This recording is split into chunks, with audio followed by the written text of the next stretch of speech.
गोविंद भगवान की जय। काहे कंजूसी करते तुम है? भगवान की जयकारा में, भगवान के नाम संकीर्तन में जीव की कंजूसी नहीं करो। अब की बार तो आप रसगुल्ला खा लीजिए, लेकिन अब भगवान माथा ठोक रहा है, दोबारा ये बढ़िया जीव नहीं देगा है?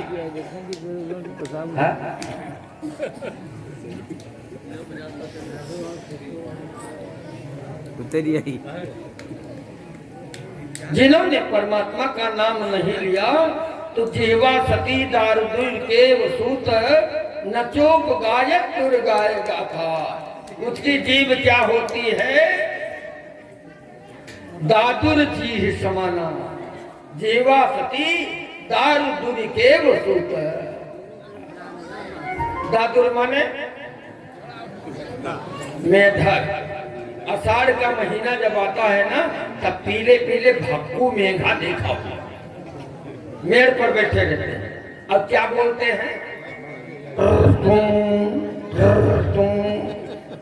तो अभी तो बढ़िया बढ़िया बोल रहे हो, तब कीर्तन नहीं करते हो। अब तब तुम बोलोगे और खाने के लिए क्या मिलेगा? कीड़े मकोड़े बीन बीन कर खाओगे।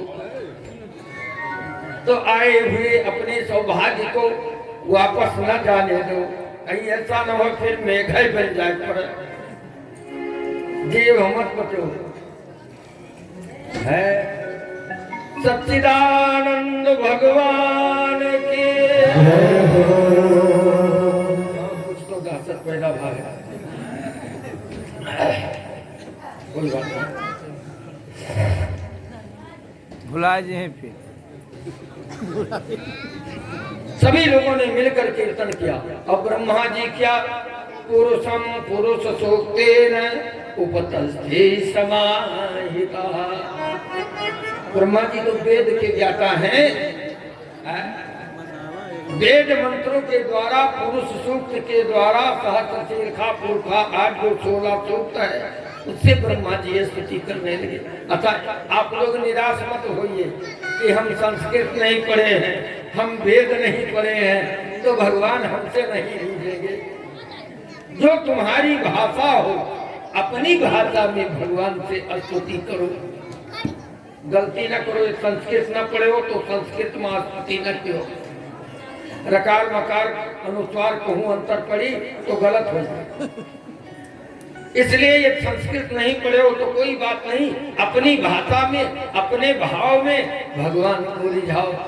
भाववत से भगवान सुख निधान करुणा अयन तजि ममता मदमान भजिए सदा सीता। भाव अच्छा, भाव ना हो तो, भाव ना बन पावे तो भाव कुभावो अनख आलस हो। भाव कुभावो अनख आलस हो। भाव कुभावो अनख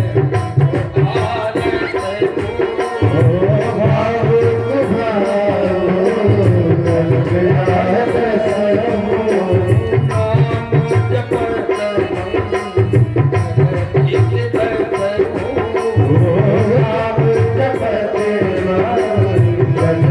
आलस हो। भाव से, कुभाव से, आलस्य से, ईर्ष्या से, और कहां तक कहा जाए? राम नाम कह दे जमुहाई, तिन्हि न पाप पुंज समुहाई। जमुहाई लेते समय भगवान का नाम उच्चारण हो मुंह से तो पाप के राज तुम्हारे पास से सब समाप्त हो जाए। इसलिए यदि मानो चोला पाए हो तो भाव तो बनाना ही चाहिए। बिना भाव के कुछ होता नहीं। भगवान तो भाव के ही अधीन है। गोपियों के यहाँ मगता बने घूम रहे थे, माखन दे।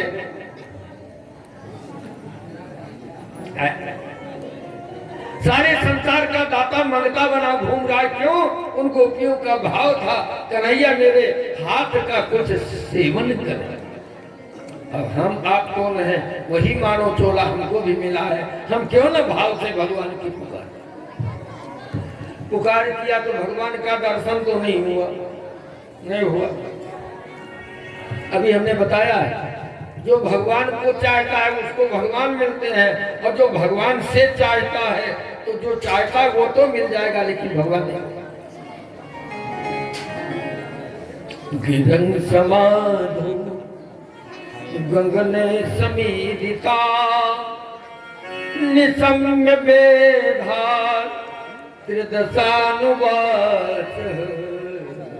सभाम पौरुषी में श्रेणुता मरा पुनर् विधीयता मासु तथैव माचिरम। आकाशवाणी ब्रह्मा जी के समाधि, और क्या कहा?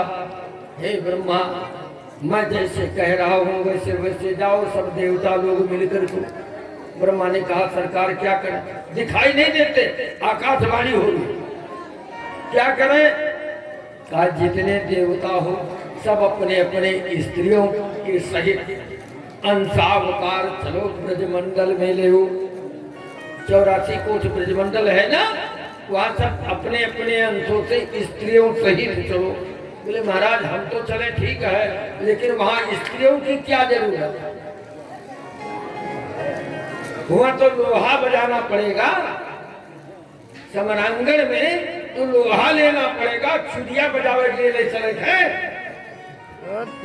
स्त्रियों के चरणों में समर्पित किया। भगवान सर्वतोभावे उनका कल्याण करें। ऐसे हर भक्ति उत्तरोत्तर बढ़े, भाव बढ़ता जाएगा। सच्चिदानंद भगवान की जय हो, श्री गोविंद भगवान की जय हो।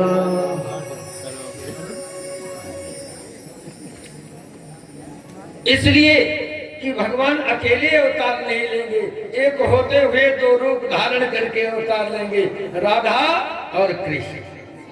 तो दोनों के साथ में जो तुम्हारी स्त्रियां हैं वो गोपी बन करके श्री किशोरी जी के चरणों की आराधना करेंगी, देवता लोग हमारी आराधना करेंगे, दोनों मिलकर के हम।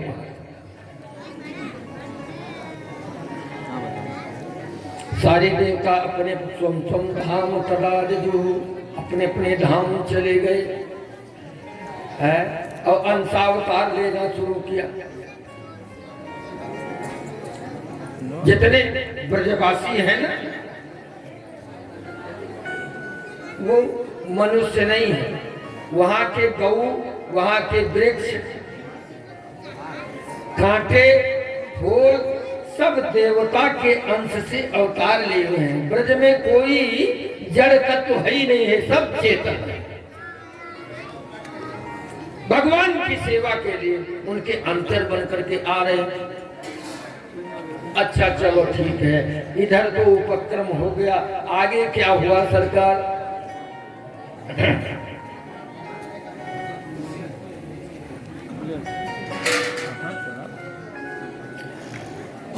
बोले मथुरा नगरी में सूरसेनु जदुपतिर मथुरा वसंतपुरी माथुरा सूरसेनांश्च विषयान बुभुजे पुरा।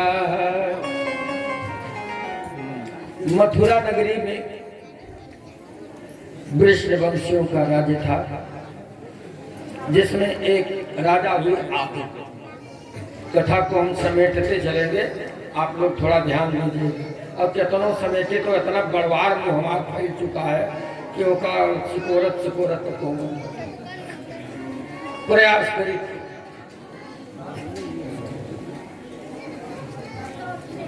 सैगड़ चौड़ा मुंह होगा का कारण क्या है? केवल आप लोग नहीं।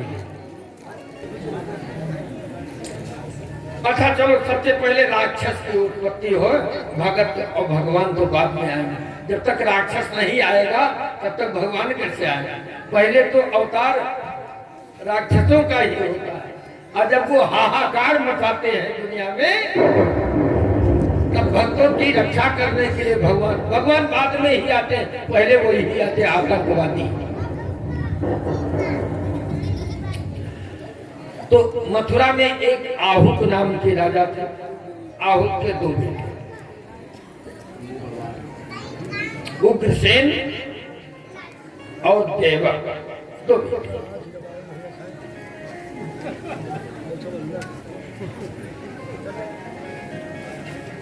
उग्रसेन का विवाह विदर्भ राजकुमारी पवन रेखा से हुआ था। ये स्कंद पुराण की कथा है।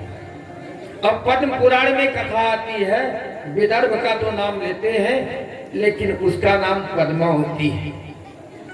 लेकिन हमको उससे लेना देना नहीं है, लेना देना उसके रिजल्ट से है, लेना देना उसके रिजल्ट से है, उसके परिणाम से।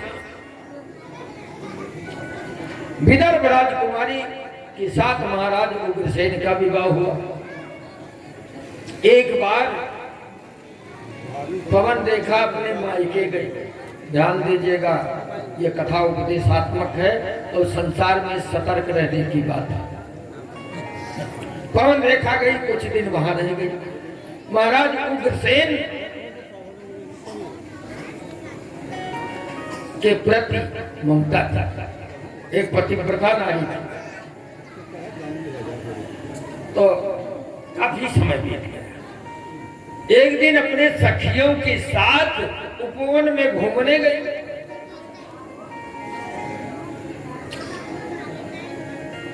और वहां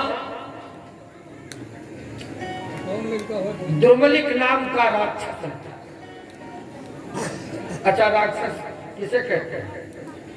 कामी हो, क्रोधी हो, विषयासक्त हो, उसके अलावा दुनिया में कुछ न देख पड़े, वही राक्षस, पक्का राक्षस। भगवान से लेन देन न हो, केवल विषयों से लेन देन हो, विष्णु से लेन देन न हो, विषयों से लेन देन हो, तो ऐसे लोगों को राक्षसी की गणना की गई है। उसकी दृष्टि विदर्भ राजकुमारी पवन रेखा के ऊपर पड़ गई, आसक्त हो गया। ये लड़की हमको कैसे मिले? हे विधि मिले कवन विधि बाला, ये चंद्रमुखी मुझे कैसे मिले? अब वो छटपट छटपट करे, लेकिन रहा बड़ा काला। राक्षस मायावी, तो उसने माया से, जादूगरी से अपने रूप को उग्रसेन जैसा बना। तो उग्रसेन जी बीड़ा बहुत बढ़िया बजाते थे, उस कला में माहिर थे।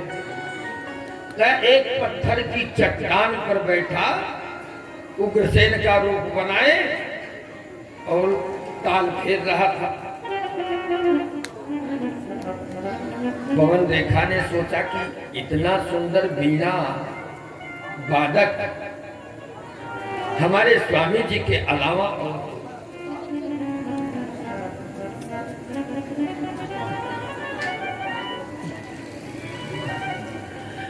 20 मुद्रा विजय बहादुर और 20 मुद्रा रामपाल जी की तरफ से 21 रुपया प्रदान हुआ। भगवान उनका कल्याण करें। तो अब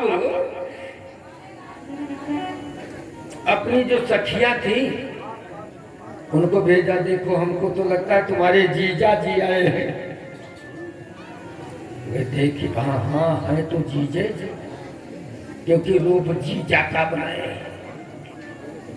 पवन रेखा के पति का। लौट कर आए यहाँ कहाँ, तो अब चले ना हो तब बोलिए। तो उन सहचर्यों से उसने कहा कि हम एकांत में पवन रेखा से मिलना चाहते हैं। आकर संदेश दिया, पवन रेखा गई मिलने के लिए। उसने कहा, वाह प्राण प्रिय, हमको छोड़कर तुम इतने दिन मायके में विदर्भ में विराजमान, हमारी याद भी नहीं आती और तुम्हारे बिना मुझे नींद नहीं आती। परेशान होकर हम तुमसे एकांत में मिलने के लिए आए, पहचान न सकी,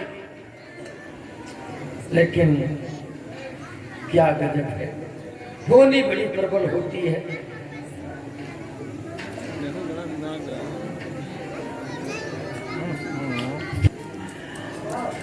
अच्छा, अब आप लोग कुछ समय माँ बिहारी लाल की जय।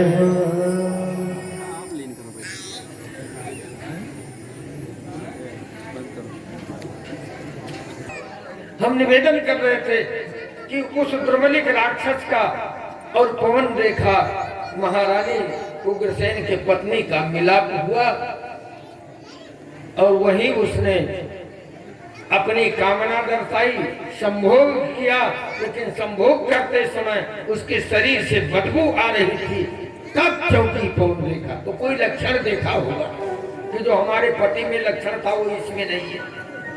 लाल लाल आंखें किया, मैं तुमको श्राप दूंगी, तूने मेरी पतिव्रता धर्म का नष्ट किया है। बड़ी पतिव्रता होता, ये पतिव्रता होती तो ये वर्षों से तुम अपने यहाँ मायके में विराजमान अपने पति के चरणों की सेवा न करती। जितनी पतिव्रता हो जानती, तुम्हारा श्राप मुझे नहीं लगेगा। मैं तुम्हें आशीर्वाद देता हूँ, मेरा अंश तुम्हारे गर्भ में पहुंच गया है।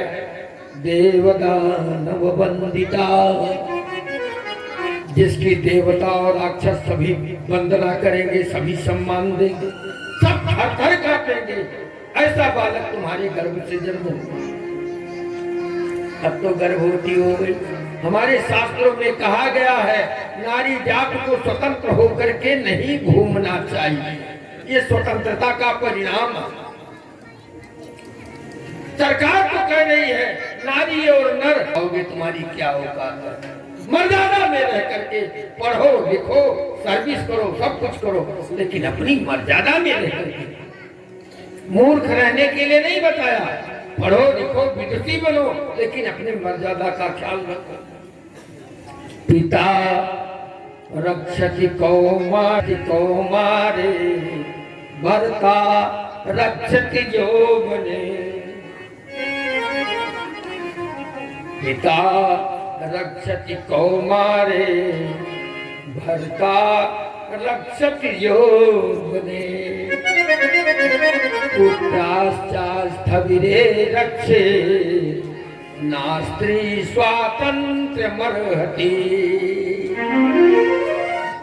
बेटियों के सुरक्षा बचपन में माता पिता कौमार्यावस्था में रखें, ध्यान रखें, गार्ड करें।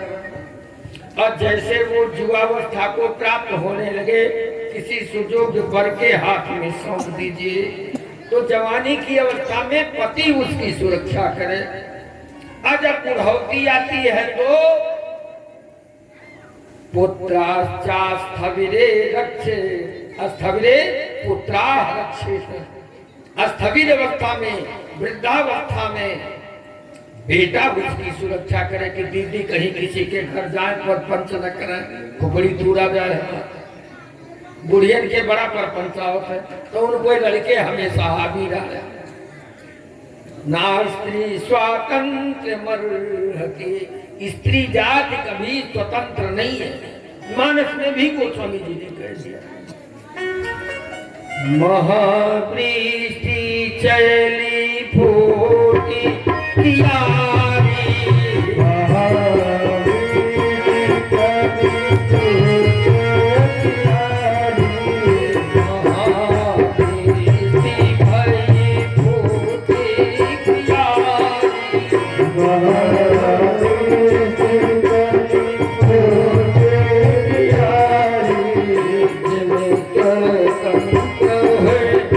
बिगड़े ही ना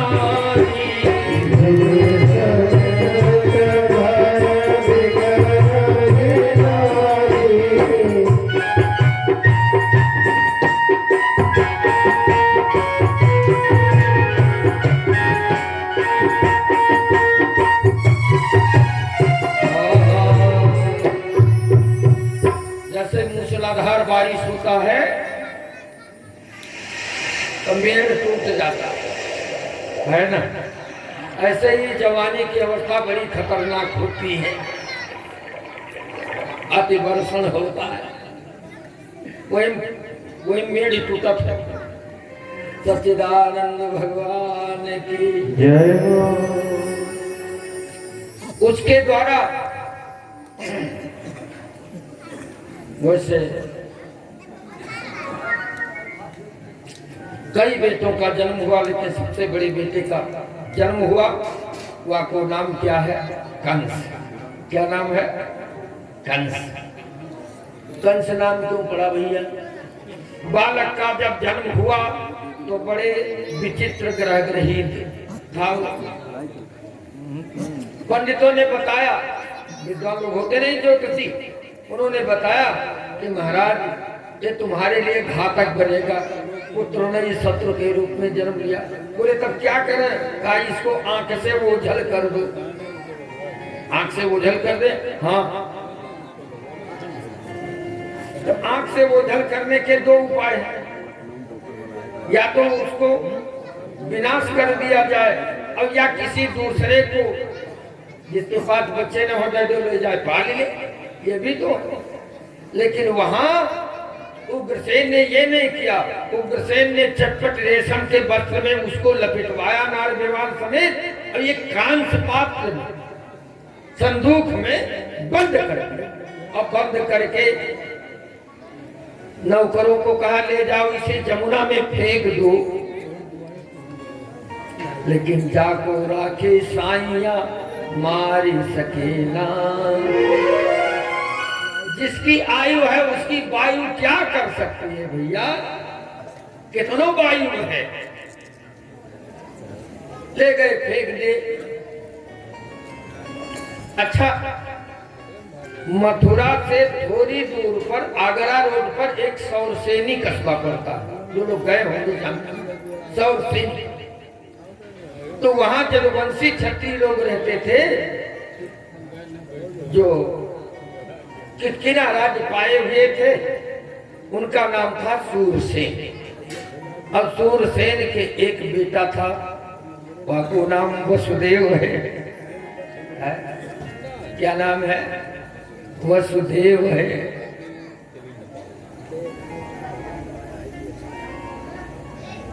महाराज सूरसेन का नियम था कि नित्य प्रतिप्रातः उठते तो जाते जमुना स्नान करते, तो वहीं एक बटेश्वर महादेव का स्थान है, मथुरा से पश्चिम तरफ है बटेश्वर, शंकर भगवान का स्थान। शंकर भगवान को जल चढ़ाते थे। संयोग से आज ये बेटी बही हुई जमुना में चली आ रही थी, चमक रही थी।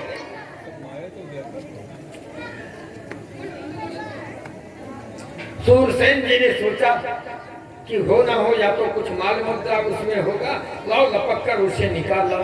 तैर कर गए, गहराई में थी पेटी, खींच कर लाए। और जब पेटी खोला तो उसके अंदर बड़ा होनहार सुंदर दिव्य चेहरा वाला बालक दिखाई दिया। आहा, सूरसेन जी के दया आ गई। कैसे भी हो, चाहे कोई अवैध संतान हो, लाज लिहाज शर्म के मारे फेंक दिया हो, अथवा कोई बात हो, लेकिन है तो जीव, जीव का पालन करना चाहिए, जीव पर दया करनी चाहिए। बालक को लेकर के घर चले, नार बीमार सब कुछ का कटवाया, पालन पोषण सूरसेन करने लगे। जैसे वसुदेव जी का, उसी प्रकार इस बालक कंस का भी करा। वसुदेव जी का सच्चा सखा है। सखा किसे कहते हैं जानते हो? सखा सह खेलत खादत इति सखा, जो साथ साथ खाए और साथ साथ खेले। सच्चा मित्र वही है। अब इन्हें खेले खोए तो इकट्ठा हो जाए और खाए खोए तो कोठरी में चुप ले लिया। वो मित्र नहीं है, वो सखा नहीं है।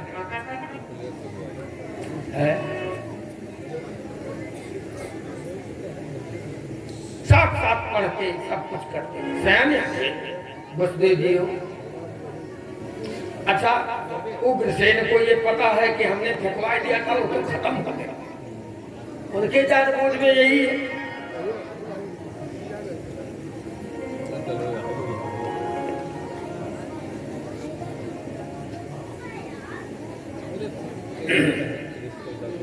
एक दिन कंस और वसुदेव दोनों साथ साथ खेल रहे थे। भगवान की कृपा, उसी रास्ते से नारद बाबा निकल पड़े। श्रीमन नारायण नारायण हरि